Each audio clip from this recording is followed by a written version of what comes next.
পাৰ্লামেণ্টত যাই সিংহৰ নিচিনা মাত মাতিব পৰা এজন মানুহ, কাৰণ তেখেতক আমি দেখা পাইছোঁ, তেখেতে দুইবাৰকৈ ডেপুটি চিফ হৈ আছিল। সেই সময়ত আমাৰ BTCৰ কাৰণে বহুত উন্নতমূলক কাম তেখেতে কৰিছে। আমবাছাৰ লগত কণ্টেষ্ট থকা ব্যক্তি আমাৰ মানে 1 নং কোকৰাঝাৰ সমষ্টিত নাই বুলিও ক'ব পাৰি, কাৰণ ট্ৰেক্টৰৰ পাম্প নাই।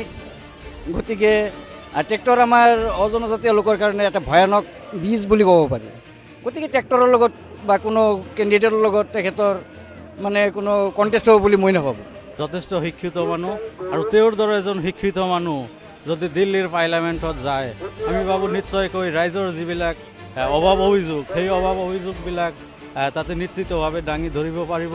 তাতে যেনেকুৱা আমাৰ জয়ন্ত মোছাহাৰী ইউপিএলৰ মানুহ, আমি শুনি আছোঁ যে তেওঁলোকে তেনেকুৱা মানে হিন্দী ইংলিছ ভাষা ক'ব নোৱাৰে। যদি ভাষাই ক'ব নোৱাৰে, ৰাইজৰ সমস্যাবোৰ, এইটোতো আৰু গুৱাহাটী এছেম্বলি নহয়, তাতে ক'লে হিন্দী ইংলিছতে ক'ব লাগিব, অসমীয়া নচলিব। গতিকে ভাষা জ্ঞান বা ভাষাৰ শিক্ষা যদি নাথাকে, ৰাইজৰ অভাৱ অভিযোগ যিখিনি সমস্যাবোৰ কেনেকৈ সদনৰ মাজত দাঙি ধৰিব।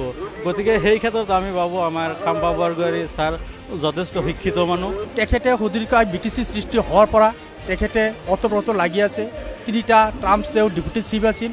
তেওঁ যথেষ্ট এজন বিজ্ঞ মানুহ, তেওঁ যথেষ্ট এজন শিক্ষিত মানুহ, আৰু তেখেতৰ উদ্দেশ্য এটাই, যিহেতু এই উত্তৰ অঞ্চলৰ BTCটো তেওঁলোকে নিজে স্বাক্ষৰ কৰি আনিছে আৰু তেওঁলোক উন্নয়নৰ ক্ষেত্ৰত যথেষ্ট তেওঁলোকৰ ভূমিকা আছে। তেনেকুৱা মানুহ যদি জয়যুক্ত হ'ব পাৰে, তেন্তে দেশৰ কাৰণে ভাল হ'ব, আমাৰ BTCৰ উন্নতি হ'ব।